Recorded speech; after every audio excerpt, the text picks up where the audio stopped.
Hello YouTube family, કેમ છો? મજામાં છું. હું પણ એકદમ મજામાં છું. પ્રથમ પહેલાં તો જય માતાજી, જય દ્વારકાધીશ, જય શ્રી રામ.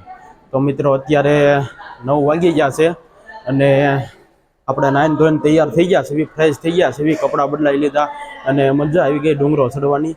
પગે તે થોડા દુખે છે પણ ચાલશે, હવે ચલાવી લેવું.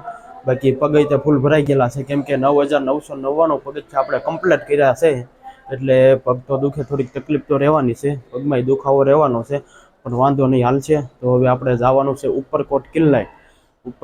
ઉપરકોટ કિલ્લે આપણે જવાનું છે. ત્યાં કેવી વસ્તુ છે, શું છે, રાજા મહારાજાને જૂની શું વસ્તુ છે, એની સાથે શું જોડાયેલું છે, તો આપણે ત્યાં જવાનું છે. અને બાકી વિડીયોમાં એન્ડ સુધી બના રહેજો. ત્યાં આપણે જઈએ પછી આપણે વ્લોગ આખો શૂટ કરીએ, બધી માહિતી તમને આપવાની છે ત્યાં. તો મિત્રો વિડીયોમાં એન્ડ સુધી બના રહેજો. બાકી આપણે ગિરનાર તો ઓલરેડી ચડીને વહી આવ્યા છીએ, એટલે વિડીયોમાં એન્ડ સુધી બના રહેજો.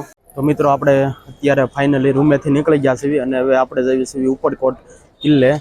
ત્યાં આપણે મોજ માણવાની છે, બધું જોવાનું છે કેવું છે. અને જો હવે આપણે રૂમેથી નીકળી ગયા છીએ અને આપણે અખાડો હતો ત્યાં જ આપણે રાત રાથા. અને બાકી જો અખાડો છે અને આ શિવલિંગ છે, અહીંયા જ આપણે રાત રાથા. તો મિત્રો હવે આપણે રિક્ષામાં બેસી ગયા છીએ. રિક્ષા લઈને આપણે જાવી છીએ ઉપરકોટ.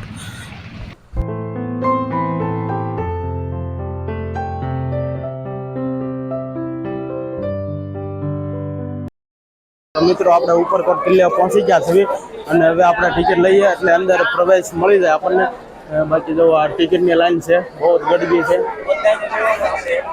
ફૂલ ગરદી છે, કેમ કે તહેવાર આવે એટલે જાહેર રજા ને બધું હોય એટલે ફૂલ ગરદી છે. બાકી ટ્રાફિક તો બહુ જ છે ટિકિટ લેવા માટે. અને જો આ ઉપરકોટ કિલ્લાનો ગેટ છે, તો આપણે ઉપરકોટમાં ગેટ એન્ટ્રી કરી લીધી છે અને હવે આપણે ટિકિટ લેવાનું છે. આપણે એન્ટ્રી તો થઈ ગઈ પણ હવે ટિકિટમાં આપણે લાઈનમાં ઊભું રહેવાનું છે. અને બાકી જુઓ ગરદી કેટલી છે, ટ્રાફિક તો ફૂલ જ છે. જુઓ મિત્રો, આખો મેપ છે. મિત્રો આપણે અંદર એન્ટ્રી કરી લીધી છે. તો મિત્રો આપણે અંદર પહોંચી ગયા છીએ અને અહીંથી આપણે સાયકલો કે રિક્ષામાં કે જેવી રીતે જવું હોય એવી રીતે આપણને અહીંથી લઈ જાય છે.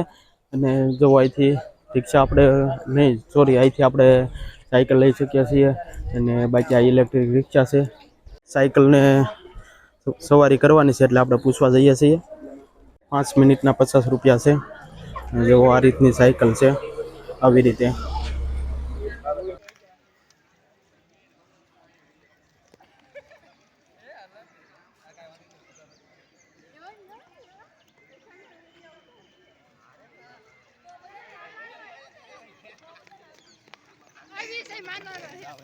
તો જો મિત્રો આપણે 50 રૂપિયામાં 5 મિનિટ છે, પણ આપણે પૈસા વસૂલ કરી નાખ્યા છે. 7 થી 8 જણાએ આપણે રાઉન્ડ માર્યા છે અને એક સાયકલમાં 2 જણા હાલે છે. હજી એક સાયકલમાં 3 થી 4 જણા હાલતા હોય તોય આપણે ચલાવી લેતે. તો મિત્રો આપણે ઉપરકોટમાં ટોપ છે ત્યાં આપણે પહોંચી ગયા છીએ. જો 3 ટોપ છે. જો આ મોટી ટોપ છે, આ નાની છે અને કયા છે. અને જે આનાથી પણ આગળ એક ટોપ છે. જો 2 નાની ટોપ છે અને જે આનાથી આગળ પણ ટોપ છે. જો બાકી જો આવી રીતે ટોપ છે. અંદર તમને કઈ બતાતું હોય તો જુઓ, અંદર તમને કોઈ પણ દેખાતું હોય તો જુઓ. ને બાકી જુઓ આવી રીતે ટોપ છે. જો મિત્રો અહીંથી વ્યૂ 1 નંબર આવે જુનાગઢનો. 1 નંબર વ્યૂ આવે જુનાગઢનો. જો અહીંથી આખું જુનાગઢ તમને દેખાય છે. મિત્રો હવે આપણે ટ્રાય મારવી ટોપ આપણથી ઊંચી થાય કે નહીં. પથ્થરની જ છે ટોપ અને ટ્રાય મારવી આપણે ઊંચી થાય કે નહીં.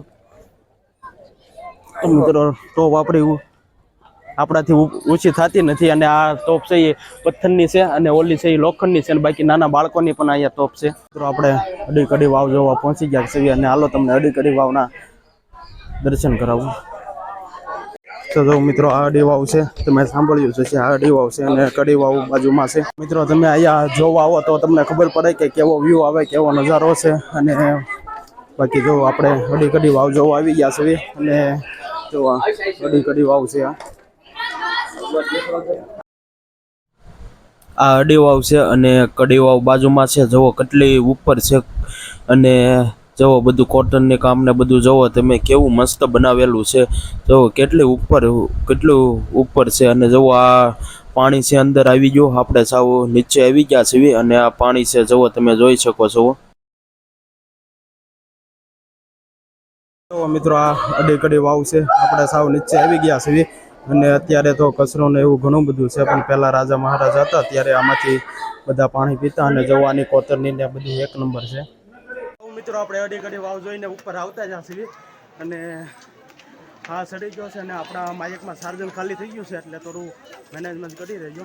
મિત્રો આપણે અડી કડી વાવ જોઈને આપણે ઉપર આવતા રહ્યા છીએ અને આપણા માઇકમાં ચાર્જર ખાલી થઈ ગયું છે એટલે થોડુંક મેનેજમેન્ટ કરી લેજો. મિત્રો આની પહેલાં આપણે વાવ જોઈ છે એ કડી વાવ હતી અને આ અડી વાવ છે. બંને વાવ અલગ અલગ છે, પણ આપણે વિડીયોમાં થોડુંક આપણને એમ કે એક જ વાવ છે એટલે આપણે વિડીયોમાં બંને અડી કડી વાવ એવી રીતે બોલી ગયા છીએ, પણ બંને વાવ અલગ અલગ છે. આ વાવ બહુ જૂની થઈ ગઈ છે અને અંદર બધું ભેખડ ને એવું બધું બહુ પડેલું છે એટલે આ વાવ બંધ કરી દીધી છે અને બાકી અહીંથી એનો જવાનો રસ્તો છે. અને જુઓ આવી રીતે વાવ છે, અંદર બધું કચરો ને એવું બધું પડ્યું છે, બાજુમાંથી ગાબડા ને એવું બધું પડ્યું છે એટલે આ વાવને બંધ કરી દીધેલી છે. અને બાકી જુઓ વ્યૂ બધો એક નંબર જ છે અને આપણામાં એકમાં સાર્જન પણ ખાલી થઈ ગયું છે. તો જુઓ મિત્રો આ કડી વાવ છે. તો જુઓ મિત્રો આ બધા પથ્થર છે, એમાં બધી વસ્તુ કોતરેલી છે પહેલાં જૂના જમાનાની. જુઓ બધી મૂર્તિને એવું બધું કોતરીને બનાવેલું છે, બહુ જૂના જમાનાનું છે, રાજા મહારાજા વખતનું. જુઓ કારીગરી જુઓ પહેલાં આવા કારીગરો હતા. તો મિત્રો આ ઉપરકોટ કિલ્લાની દિવાલ છે. મિત્રો આ રસ્તો કઈ બાજુ જાય છે એ આપણને કાંઈ ખ્યાલ નથી અને જુઓ આનો વ્યૂ આવો કંઈક છે. આ કિલ્લાની દિવાલ હોય એવું લાગે છે અને રસ્તો તો બાકી આગળ જાય છે, આપણને આના વિશે કંઈ ખબર નથી એટલે હવે આપણે અહીંથી પાછા વળી જઈએ છીએ. આપણી પાસે ટાઈમ નથી એટલો બધો અને બાકી જુઓ પહેલાંના સમયનું બાંધકામને બધું જુઓ તમે. આ કિલ્લાની દિવાલો એટલી ઊંચી છે જુઓ.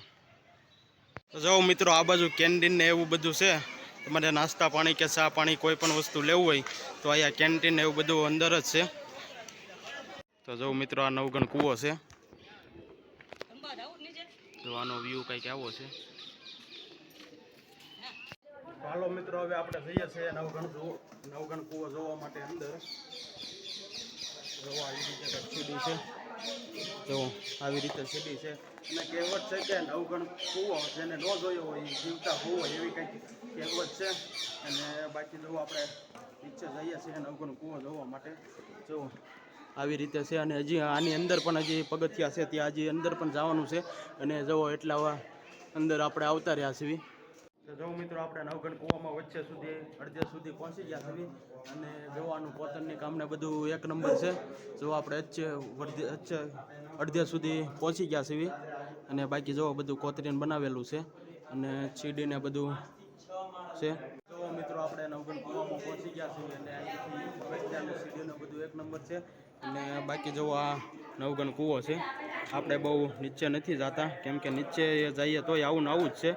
બાકી જો આ નવગણ કૂવો છે, અત્યારે તો કચરો ને એવું છે, પણ પહેલાં રાજા મહારાજા હતા એ વખતે આમાં બધા પાણી પીતા.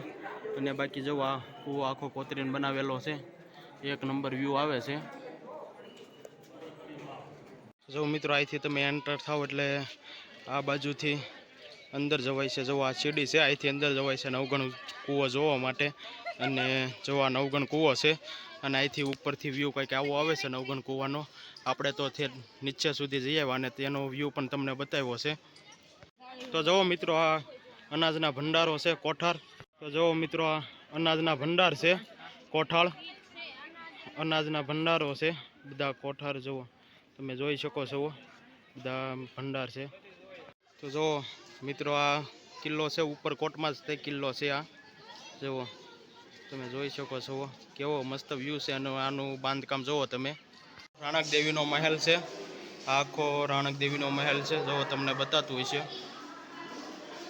જુઓ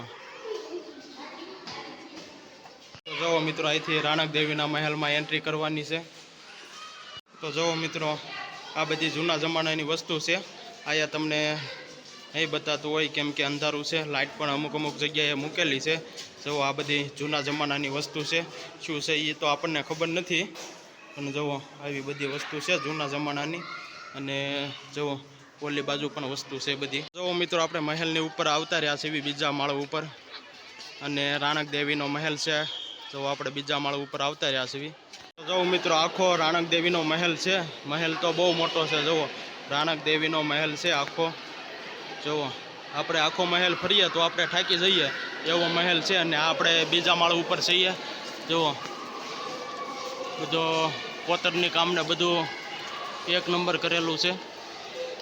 છે પહેલાં આવું હતું, અને પછી રિનોવેશનનું સ્ટાર્ટ કર્યું ત્યારે આવું થયું, અને પછી અત્યારે હાલ આવું છે. તો મિત્રો આ જૂના જમાનાની વસ્તુ છે. તમને ખબર જ છે કે પહેલાં આપણા આ અત્યારે હાલમાં આપણે ઘટલો કહીએ છીએ એ વસ્તુ છે. રાણક દેવીના મહેલમાં પ્રવેશ કરવાનો, અને અહીંથી આપણે પાછા રિટર્ન નીકળી જઈએ છીએ. અને આપણે પણ રિટર્ન નીકળી ગયા છીએ હવે. જવો હવે અહીંથી આપણે બહાર નીકળી જઈએ. મિત્રો આપણે અડીગડી વાવ, નવગણ કૂવો અને બધું આપણે જોઈને આવતા રહ્યા છીએ. અને બાકી જુઓ અહીંથી આપણે પ્રવેશ કર્યો હતો, ને બાકી અહીંયા અડીકડી વાવ છે, અને આ બાજુ નવગણ કૂવો છે. અને આ બાજુથી જઈએ, આ બંને આ રસ્તો અને આ રસ્તો બંને એક થઈ જાય છે. અને આ બાજુથી આપણે બધું ફરીને આવતા રહીએ છીએ. તો મિત્રો આપણે ઉપરકોટ ગયા હતા, એટલે આપણે ઉપરકોટ જઈને આવ્યા છીએ. અને આપણે હમણાં હોટલમાં જમી લીધું છે, અને હવે આપણે જવાનું છે સોમનાથ. ઉપરકોટ જઈને આવ્યા, અને હવે આપણે સોમનાથ જવાનું છે. તો કાલે સવારે સોમનાથ દાદાના દર્શન કરશું. ગમતો તો શ્રાવણ મહિનો છે, અને એમાંય તે કાલે સોમવાર છે, એટલે આપણે કાલે સોમનાથ દાદાના દર્શન કરવાના છે. અને બાકી મિત્રો કાલે સવારે સોમનાથ જઈશું. કાલે સવારે સોમનાથનો વ્લોગ આવી જશે, અને સોમનાથનો વ્લોગ જોવા માટે આપણે ચેનલને લાઈક, શેર અને સબસ્ક્રાઈબ કરો મિત્રો. તો મળીએ ફરી બીજા નવો વ્લોગ સાથે. ત્યાં સુધી જય માતાજી.